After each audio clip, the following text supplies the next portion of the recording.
Welcome back to Full Drive Adventure Crew. My name is Voss, and today we are working on my sister's Jeep. Ever since I did a Gladiator axle front swap on my white Jeep, it's been a very nice vehicle to go over pretty much any obstacles we can throw at it. We haven't done any crazy trails that you would need a buggy or anything like that for, but me going out somewhere solo is a bit tough because other vehicles in my group are going to be less capable, so I can't really go on some of the gnarly trails, as we put it that way. So now we were lucky enough to score some nice diesel Gladiator Rubicon axles, and we're going to be fitting them into Tanya's black Jeep, which is right here. Right now it's currently sitting on Dana 30, chromoly everything, beefed up axle as much as you can, but it's still not strong enough to run 37s, and that's the goal, is to put her Jeep, just like mine, onto 37-inch tires. So with the new axles and the new gear ratio, 37s are going to be very comfortable, just like my white Jeep. So I'll show you the process, what it takes to put any Rubicon axles into your XJ, because this one's going to be on leaf spring, so it's going to be pretty much very simple rear end. The front end, everything should bolt up right away. The only thing that needs to be modified is the spring perches, and I'll be just hacking things up and welding them up together. It's going to be a multi-day process, so you might see closing time changes. I'm just going to keep on going because I'm doing this in my driveway, in my garage, and whenever I got time. It'll be a multi-day process. So stay tuned if you want to see how to get some nice heavy-duty axles into your XJ. So about a few weeks ago, we picked up a set of axles from Facebook Marketplace, and they were off a diesel Gladiator. This is the front one, standing. The rear was already in pieces, because the reason why it was broken is because that happened. It actually got twisted, and if you look at these splines, you kind of can see that these are twisted as well.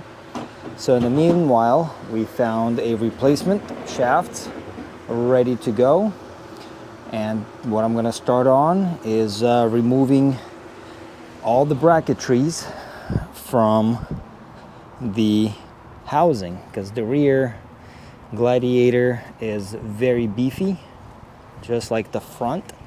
Everything's overbuilt on here, so all of these brackets have to go, because all we're leaving is shock mounts, which are going to be custom for the application of the XJ, and we're going to have the spring perches that are going to match the XJ width. So from that little toothpick to this solid beef, let's start cutting it up.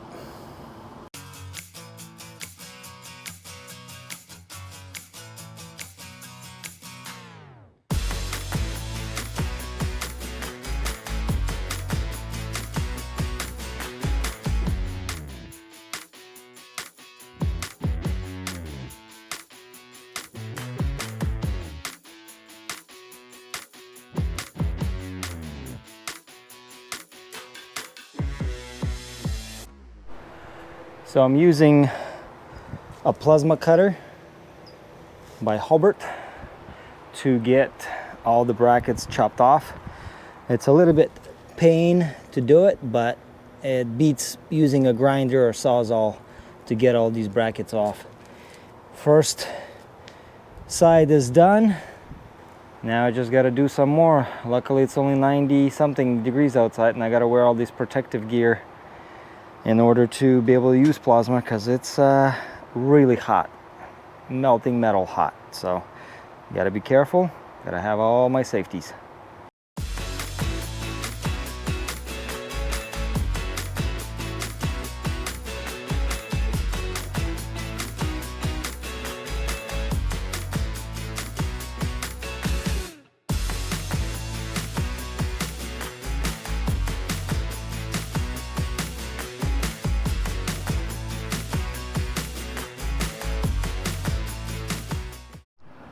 Now that the whole axle is clear of all the brackets, now we just got to clean up all the mess with the grinder.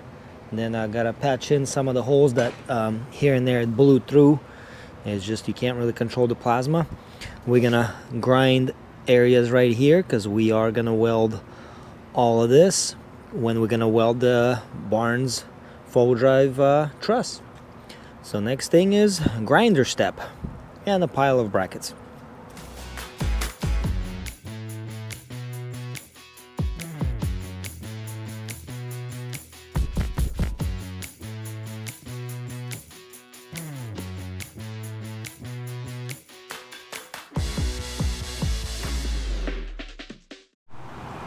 Cleaning is going pretty well.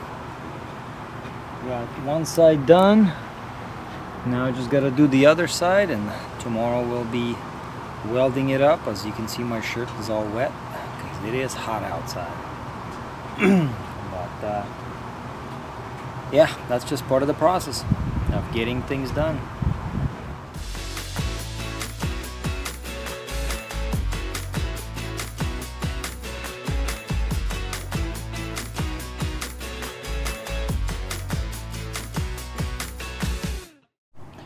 Now that I got the whole axle cleaned up from all the brackets and everything, so some of the gouges that the plasma cutter did, we're going to be welding all those up and grinding it one more time till we have smooth finish to put the leaf spring perches on this axle. And that's pretty much the only thing we'll need, that and then bump stop pads.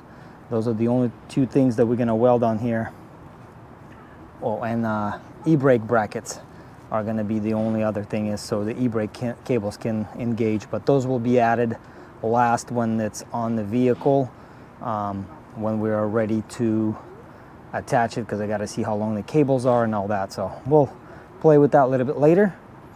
Right now, main goal is to clean up this axle and get it ready for welding, because we do have a truss that goes over. And we'll be welding all that in together with leaf spring perches and everything else. Yay! All right, it's a new day, and we are starting on figuring out the brackets for the new axle. So I have here the axle out of an XJ.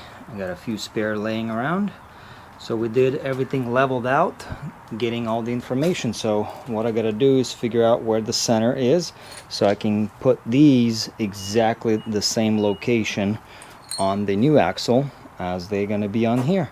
So I'm gonna locate all that, locate the pinion angles, and everything's plumb and square. So now we just gotta figure out all those things and transfer them onto our new housing.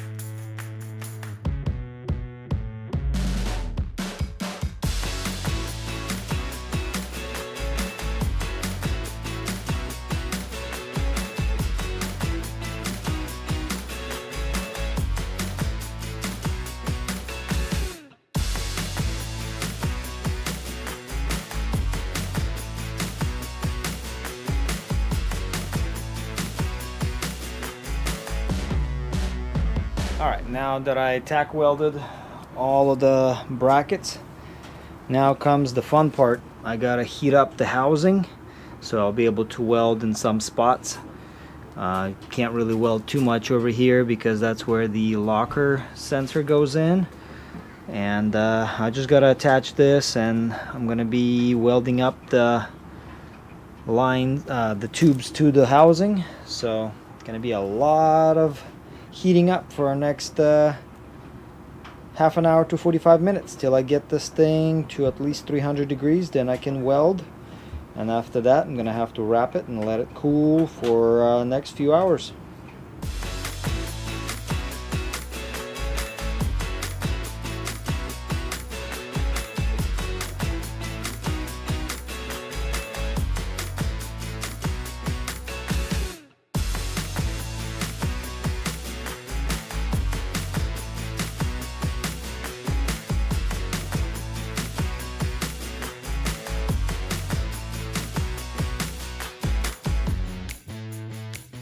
Got the tube hot. Now it's time to weld. It got up to 330 degrees, pretty much all the way around. Now I just gotta suit up and start welding this thing.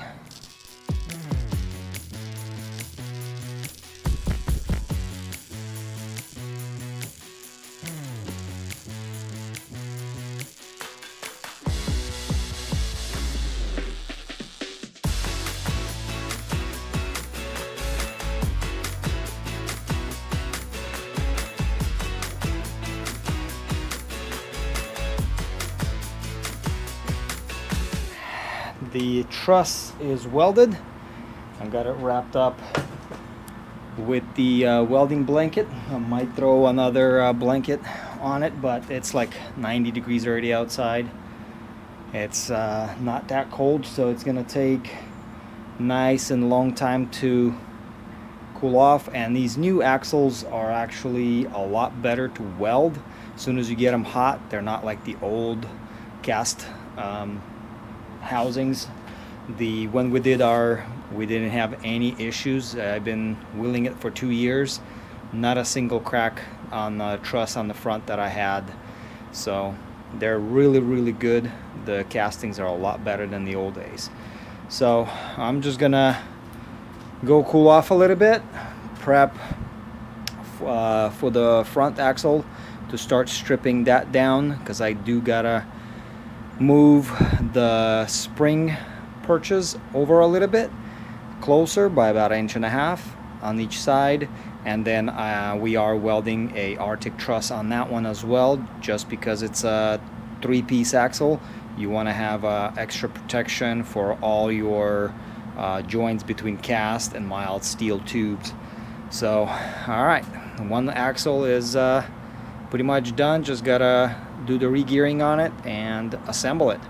That's pretty much it for now. It just one thing I gotta weld is the bump stops and shock mounts, but those we'll do later because that's gonna be on mild steel. I don't have to do it right now. I can do it later on the tubes. We got things cleaned up a little bit in the garage, and now what I gotta do is dismantle the front axle to lighten it up as much as I can, because I have to move these to about right here, so about 1 inch over for the coils to join. Same thing on the other side. And then we're gonna have a truss that is gonna be attached between here and this, and then connecting the axle disconnect housing, and I got a weld on both sides on the tube. So gotta get a bunch of stuff dismantled, cleaned up, so the housing's a lot easier to work with. Let's get to it.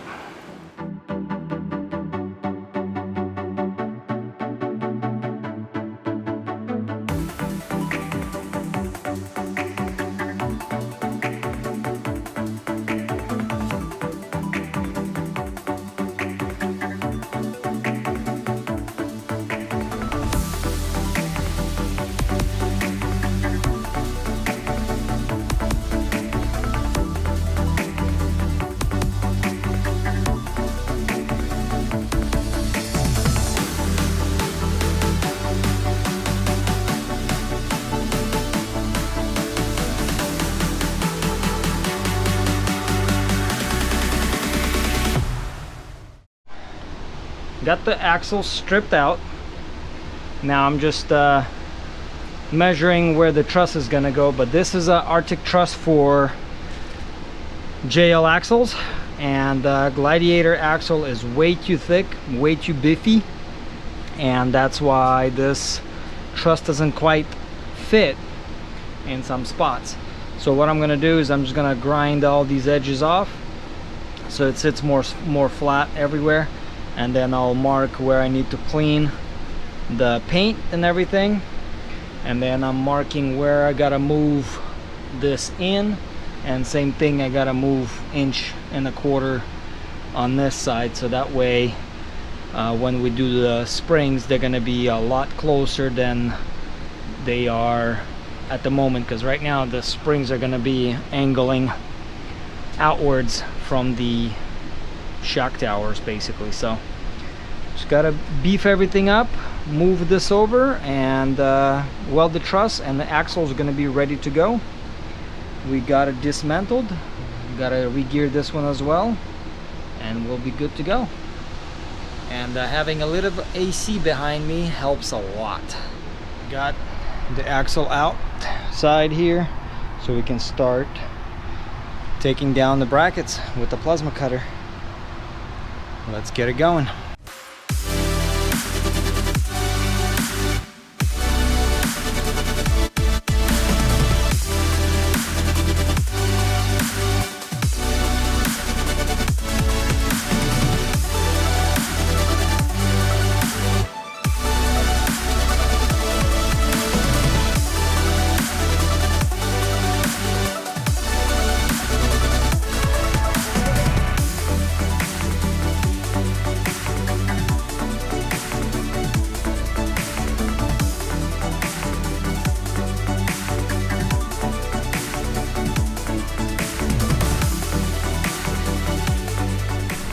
Now that I chopped off all the brackets off, now we gotta get them in. I just tack weld them to see where I want them, because we want to push the axle about an inch or so forward because of the drive shaft lengths and everything to be the same, because pinion now is a lot longer than a Dana 30. So that's why we're bringing the axle forward by using the shock towers, pushing them back behind the axle. Now we're going to reinforce everything, but I got to do all my measurements before I finish weld everything. So it's a lot of meticulous work.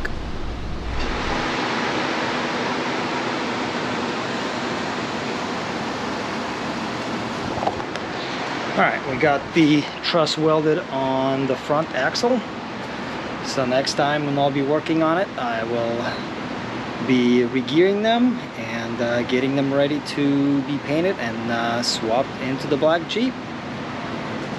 Alright, off we go to the next task. So far we got front axle welded, everything's welded up. The rear axle is all done as well. So the front axle, we got the truss, we got the support brackets for the lower control arms, so it doesn't let it hit in the joints. It'll just slide at those little skid plates. Got that on both sides. We got the shock or spring perches are moved where they need to be, so everything's looking good. The rear axle, I got the shock mounts welded up. I even threw the gears in there with the current pinion shim, and pretty much everything's the same, and I'm a little bit off, so I gotta push the pinion in a little bit, and that's our main thing that we have to do, and then we can control the backlash and everything. So we'll do all that and hopefully start getting them in the Jeep soon, because we gotta go do a little shakedown run on the easy trails, and before we're gonna go and do a level 7-8 trail. It's one of the cool trails. We done it once. I want to do it again because half of my crew haven't been there. It was just me and my sister that were there, and so we would like to go there, and if we can get these axles in before that trip at the end of September, that would be amazing, because we still got a lot of things to do, but it's pretty easy to do long as you just put your time in it. Alright, let's get it going. The rear axle is pretty much ready to go. I got the pattern and everything's good to go. We got just enough play as it's supposed to be. So just gotta get it outside, grind a few things, and paint it with some Steel It, because that's the only durable paint that I figured can sustain all the snow wheeling that we do, because snow will eat your paint off the axles and anything underneath. That's what we'll do, because these axles are gonna stay in that Jeep for a long time. Even if we you know, change the body on the Jeep, the axles are still gonna stay, because these are some beefy axles. But yeah, got the e-brake mounts welded, everything else is welded in. Just gotta clean up some welds, clean up some over sprays from the welder, and make sure we give it a good paint covering coat, and we should be moving on to gearing the front axle, and then we can roll them in under the Jeep.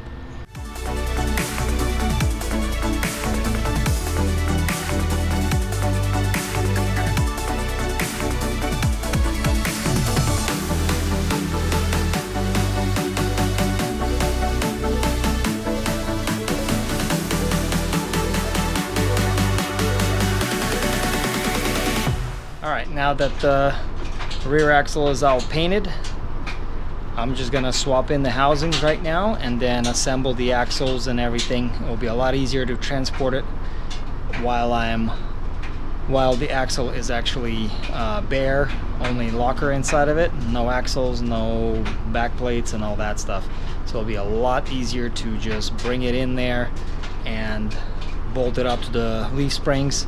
Then I can support it by jack stands and assemble the rest of the axles. Let's get it going.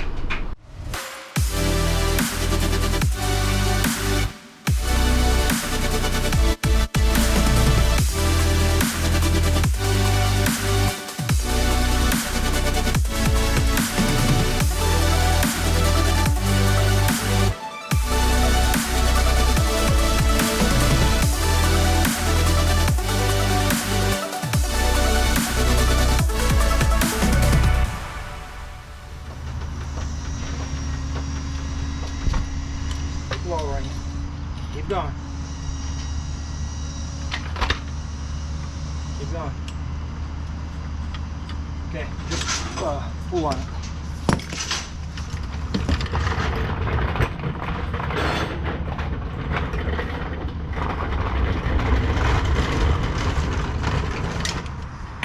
So we are using Rough Stuff's 5/8 U-bolt kit. And this is a 10-inch U-bolts, because we're using a spacer for Tanya's lift to get it where she needs to be, and that's why we have to use a 10-inch. I think 8-inch would work, but I would have barely any thread left to attach anything together. The previous U-bolts were 8-inch, and they are real close to the bottom of the plate. So I wanted to have some spare so I can put another plate here for the bump stop.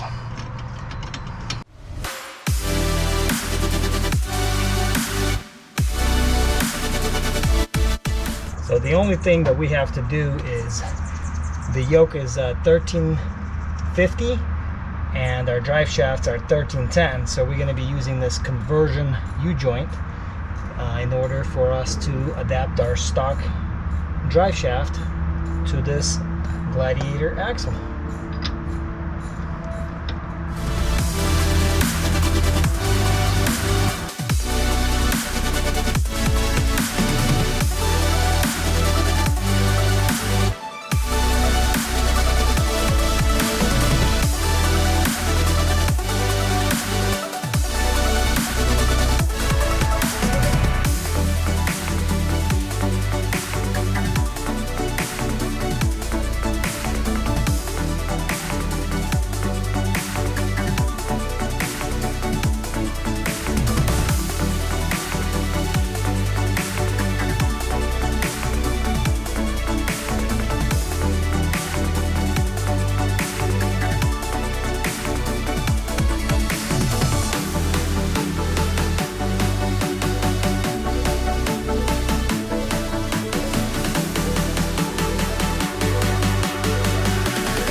Alright, so we got the axle rolled under the Jeep, and now it should be good to go. We have it installed in the Jeep. I took it out for a test drive and everything seems good. We just got to do the gear braking process, driving it according to the instructions. Drive a little, let it cool down, drive a little more, cool down, and then we're going to do oil change as soon as we go through the braking process. But next stage is to work on the front axle, finish welding it up in the garage. I still forgot the sway bar brackets. I just got those picked up today, and they should be good to go for here. I just gotta locate them where they gotta go on the axle here. So, but we're halfway there. One axle's in, the other axle is getting ready to go in. So we'll catch you guys on the next video about getting the front one installed. Thanks for watching. See ya.